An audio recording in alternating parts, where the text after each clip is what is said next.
Задолжувањето на државата е оправдано само ако поголем дел од парите се трошат за капитални инвестиции.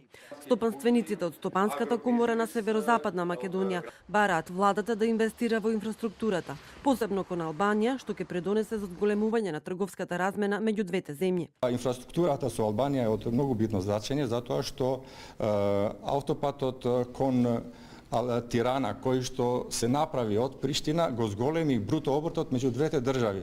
А од другата страна, бруто обртот меѓу Македонија и Албанија не се движеше на позитивна насока и мислиме дека со таква инвестиција би имале поголем профит од економски аспект.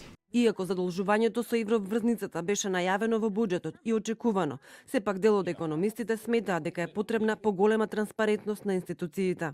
Разликата од 300 минус дефицитот што го финансираме со инвестициски кредити постојни од Европска банка, ако има уште од Светска банка за локална самоуправа, од кинеските кредити треба се минусираат, кои се тие што ќе се потрошат во 18-та, тој износ останува нето за кој државата ќе добие депозит во Народна банка, ќе ги зголеми девизните резерви, но ќе го финансира со 3% годишно.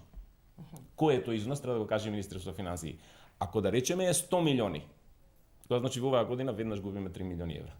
Со парите од евроврзницата ќе се плати првата рата од кредитот од Светска банка и ќе се отплати третина од евроврзницата земена во 2015 година. Јавниот долг на Македонија заклучно со септември 2017 година изнесува 4,6 милиарди евра или 45,8% од БДП. Задолжувањата за Сирија изминатите години и во странство и на домашниот пазар. До 2020 година Македонија треба да врати долг од 1,2 милиарди евра.